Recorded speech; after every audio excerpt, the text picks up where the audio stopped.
Hello, and welcome to Freaky Fridays. I have a great story for you today from the 19th century, 1863 to be exact.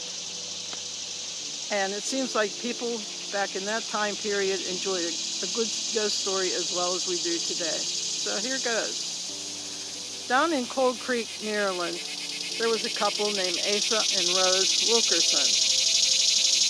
And they had just been married in 1862. Asa knew that he must go into the service and join the army. And because Maryland was a divided state, half Confederate, half Union, Asa's allegiance went with the North. So he enlisted and would go for training and soon be in battle. Now Rose stayed with Asa's parents, and Asa's father had a blacksmith shop there, and she could do chores and things to help earn money and, hire out in other families to do laundry and things like that. Every penny was needed because Asa was away in the army. There was no money coming in. So she did what she could to help. The people from Maryland heard about a huge battle just north of them in Gettysburg. It started on July 1st in 1863. Rose knew that Asa's unit would be called to fight there. And he was in the Potomac Home Brigade. It was the 1st Maryland. There was also a 1st Maryland that was part of the Confederate Army too. It's ironic that they both had the same name, and they were fighting in Gettysburg. They fought on Culp's Hill, and it was a very bloody battle on the evening of July 2nd and also the morning of July 3rd. It is said that during this battle, at times, the men were no more than 30 yards apart. They could see each other's faces, and maybe even see one of their neighbors or their brothers as they were fighting. But it was an awful battle. The people back home were concerned and wanted to know what the outcome would be. Rose was fiercely worried about Asa, and she just couldn't wait anymore to hear the results of the battle and what the status of Asa was. She decided that she was going to go by train and come to Gettysburg to see if she could find out what happened, where he was located, if he was in a hospital, if he had been killed. She just had to find out. Rose packed a small suitcase, got on the train, and got off at the train station in Gettysburg. The town reeked of death. Everywhere she went, there were soldiers, there were embalmers, the sidewalks were crowded. There were many sightseers in town, unfortunately. They just came to see what they could see. They were even selling souvenirs from the battle. All Rose was concerned about was where Asa was and where he could be and where his unit was. By the time Rose got to Gettysburg, Asa's unit had moved on. There was no word about where they went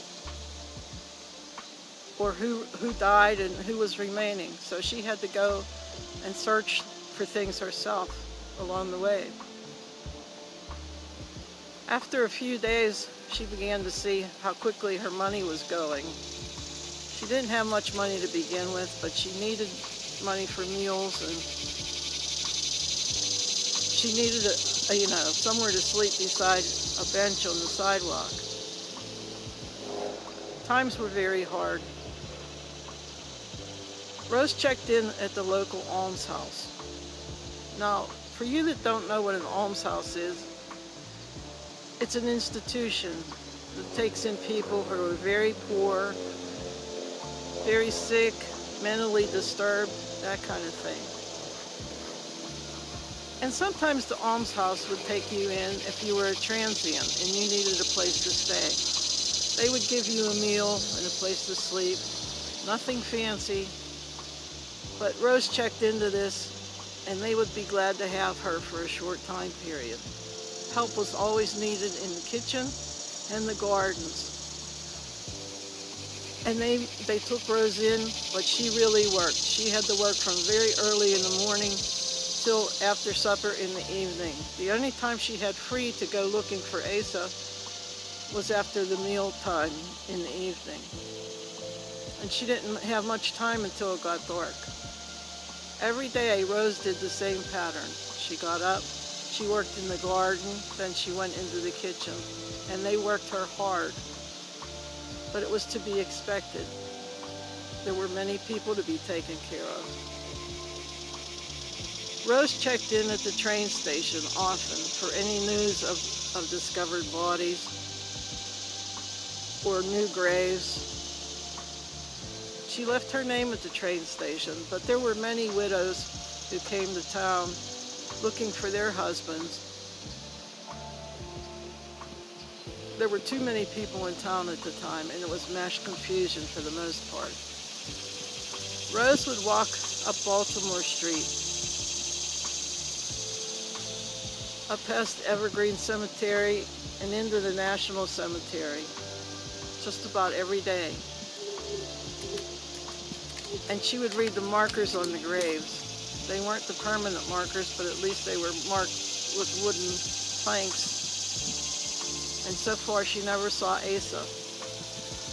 And this went on for several weeks. And still, there was no word at home from the Army about Asa's condition or where he was. She telegraphed home when she could save up the money. And Asa's parents told her there was no word at all. And she said she had no word at all either. It was a very stressful time for this family. Rose kept up the diligence every day. Every day she worked at that almshouse and let it be known by the workers who were there what she was there for and about her husband Asa and how he was in the Union Army and she needed to find him. She was so desperate.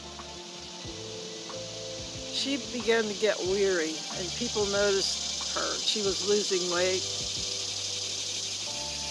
She didn't feel like talking much, and she just, every day, she kept up her evening routine of walking around town. But it started getting early now, dark early now, because fall was coming on.